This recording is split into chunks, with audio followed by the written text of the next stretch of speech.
Hello friends. जैसा कि आप लोग जानते हैं कि कल शाम को जो है एक वीडियो मैंने आपके साथ पेश की थी और उस वीडियो को आपने काफ़ी पसंद किया और आप लोगों ने जो उसके जो लाइक्स हैं और जो उसको शेयर भी किया होगा काफ़ी। तो उस वीडियो के लिए आपका पहले सबसे पहले धन्यवाद। और आपके बहुत बेहतरीन कमेंट्स भी जो है मुझे पढ़ने के लिए मिले। और उसके बाद जो है यहाँ पर जो रात को कुछ घटनाक्रम जो है चेंज होता हुआ नजर आया। तो जो वीडियो का शीर्षक है वो आप जैसे देख पा रहे हैं कि वीडियो का शीर्षक है डाउ जोन्स 457 पॉइंट्स नीचे बंद, निफ्टी चांद पर, डाउ जोन्स का ग्रहण। तो देखिएगा सीधी सी बात क्या है कि मार्केट जो है अगर आप देखें तो एक रैली वाली जो सिचुएशंस में वर्ल्ड मार्केट थी, निकई ने जो फाइनेंशियल पैकेज दिया उसके बाद उन्होंने बहुत अच्छी जो है तेजी दिखाई, 10% के आसपास से भी ज्यादा की। उसी तरीके से डाउ जोन्स के अंदर जो है वहां पे यूएस के फाइनेंशियल पैकेज की वजह से बहुत अच्छे जो है बेनिफिट जो है देखने के लिए मिले। और सेम ही हम एंटिसिपेट कर रहे थे कि उसी तरीके की तर्ज के ऊपर जो है हमारे को भी एक अच्छी तेजी मिलेगी। और सीधी सी बात ये थी कि हमने वहां से रिकवरी नहीं की थी। तो सीधी सी बात यह है कि क्या डाउ जोन्स जो है हमारे निफ्टी पर ग्रहण लगा पाएगा, इस सभी पहलू पर तो हम बात करेंगे ही करेंगे। और जो कुछ और बातें जो हैं इस पैकेज से निकल के आएंगी, क्योंकि पैकेज के अंदर मोदी जी ने भी बताया नहीं कि पैकेज किस तरीके का होगा, तो उस उन अटकलों पर जो है जब तक क्लियरिटी नहीं आएगी तो शायद निफ्टी एकदम रिएक्ट ना करे, कुछ टाइम के बाद करे। तो आपको वहां पर ये देखना भी पड़ेगा कि किस तरीके से जो है आउटकम्स जो है फाइनेंस मिनिस्टर जी के आते हैं। और अब कुछ सेक्टर वाइज जो है मैं आपके साथ एनालिसिस करूंगा।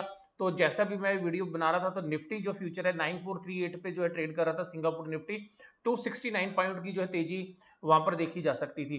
और एशियन मार्केट जो है फ्लैट जो है ट्रेड कर रहे हैं। और ऐसा नहीं था कोई बहुत बड़ी जो है तेजी या गिरावट किसी भी इंडेक्स के अंदर देखने के लिए मिल रही थी।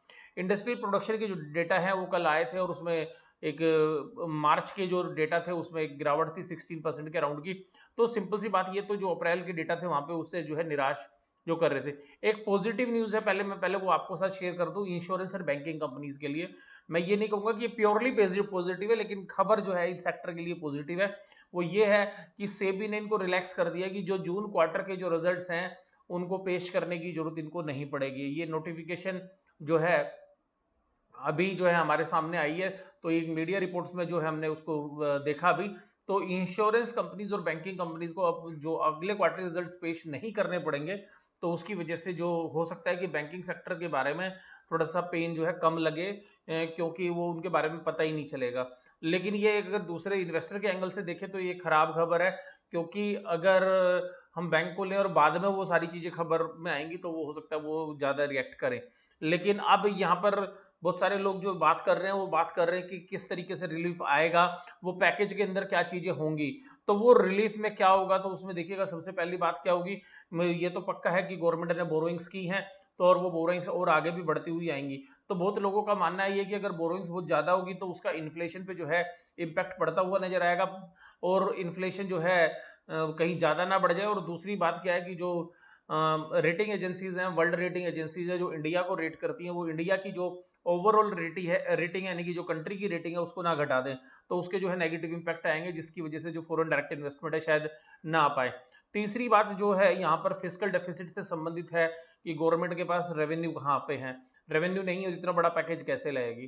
कुछ लोगों का मानना है कि ये जो पैकेज है इसके अंदर आरबीआई वाला पैकेज भी जो है वो इंक्लूड कर दिया जाएगा। तो जो आरबीआई ऑलरेडी पैकेज दे चुकी है वो पैकेज भी जो है शायद इसके अंदर शामिल कर दिया जाएगा।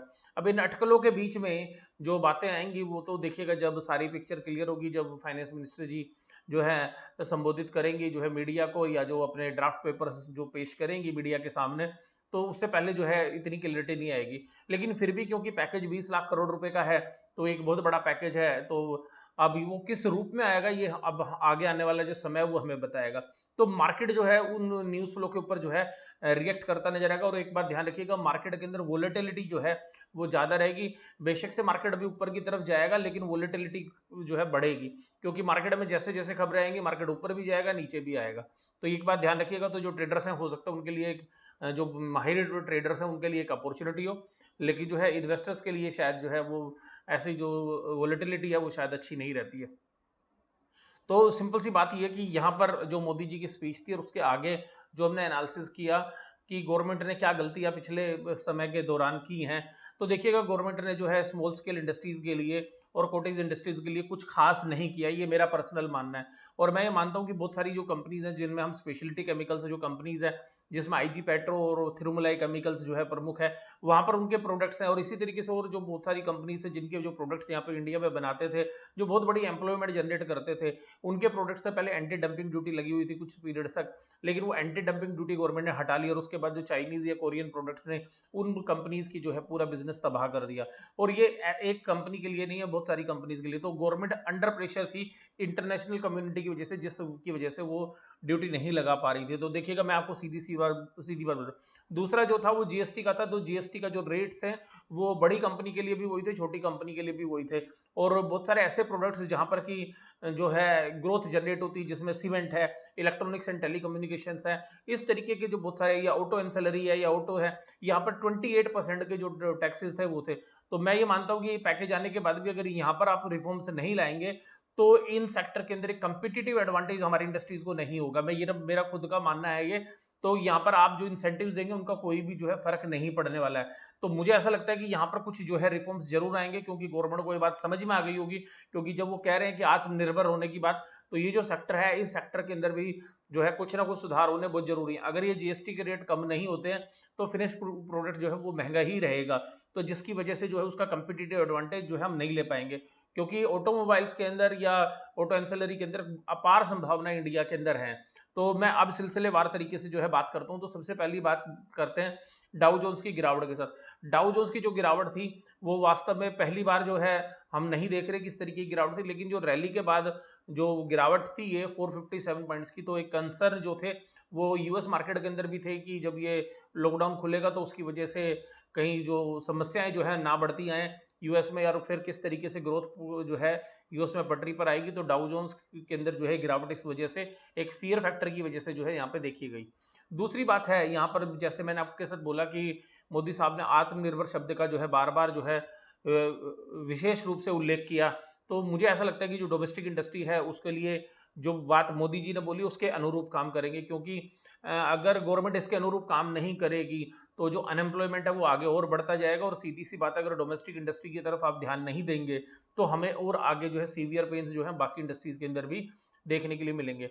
जैसा कि आप जानते भी हैं कि अगर हम पिछली रैली की भी बात करें जो 2019 के अंदर भी जो आई थी, तो वो लार्ज कैप के भी 10-12 शेयर्स थे जिससे पूरी की पूरी रैली आई थी। और ओवरऑल या ब्रॉडर मार्केट के अंदर जो है प्रेशर ही था। मोस्टली जो शेयर्स थे उन्होंने नेगेटिव जो है रिटर्न ही अपने शेयरहोल्डर्स को दी थी। ये आप सब लोग बहुत अच्छे तरीके से जो है जानते हैं।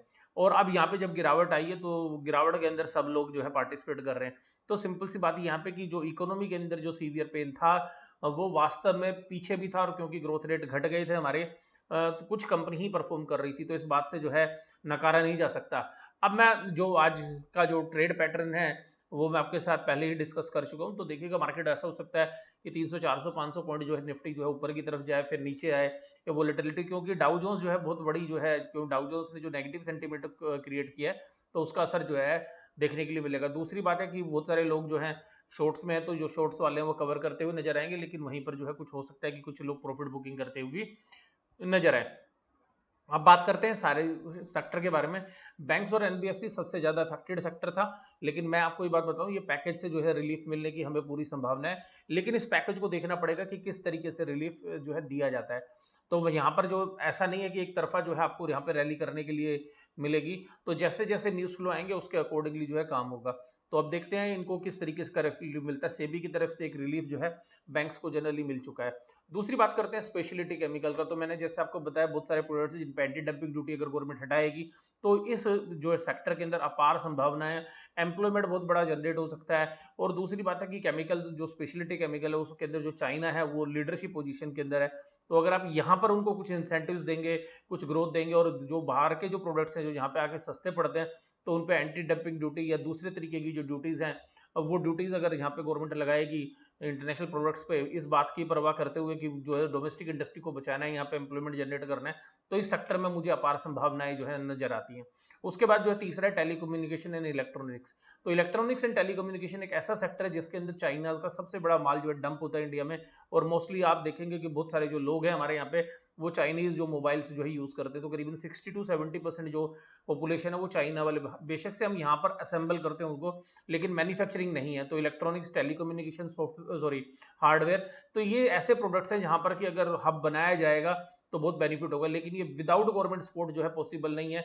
तो इनके लिए जो आपको एससीजेड भी बनाने पड़ेंगे, टैक्स की रिबेट्स भी देनी पड़ेंगी, आपको जीएसटी में भी रेट काटने पड़ेंगे। अगर आप वो पैकेज में उस चीज को नहीं लाते हैं तो ये फिर आप ये समझिएगा ये सेक्टर में फिर कुछ नहीं होने वाला है। और ये यहाँ पर क्योंकि इंडिया की पॉपुलेशन को देखते हुए बहुत अपॉर्चुनिटीज जो है यहाँ पर हो सकती है।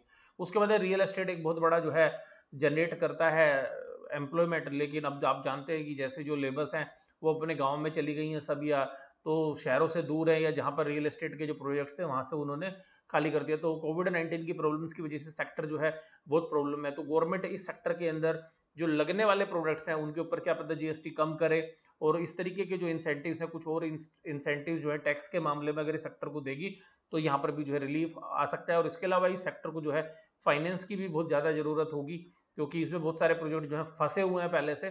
तो ये सेक्टर वैसे भी तभी चलेगा जब इकोनॉमी के सारी चीजें चलेंगी, जब लोगों के पास परचेजिंग पावर आएगी तभी ये सेक्टर जो परफॉर्म कर पाएगा। तो देखते हैं इस सेक्टर के लिए गवर्नमेंट क्या करती है।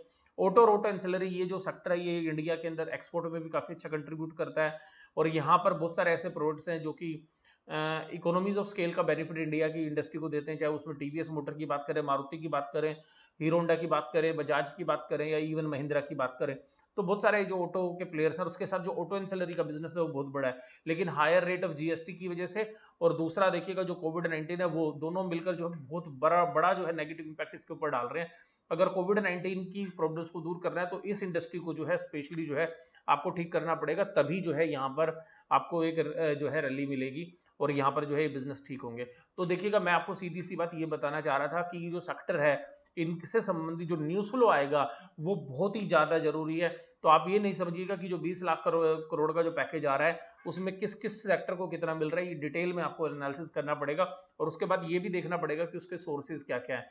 तो ध्यान से समझिएगा कि एक बार जो है रैली जो है ट्रेडिंग रैली जो है होती रहेगी, लेकिन उसके बाद जो मुझे लग रहा है कि जो वैल्यूएशंस है बाद में मार्केट वैल्यूएशंस की तरफ ही जो है बढ़ता हुआ नजर आएगा। और आगे ये 2-3-4 महीने जो भी अब आगे आने वाले बड़े क्रूशियल है गवर्नमेंट के फ्रंट के ऊपर भी, और जो इंडस्ट्री के अंदर जो पार्टिसिपेंट्स हैं वो किस तरीके से काम करते हैं।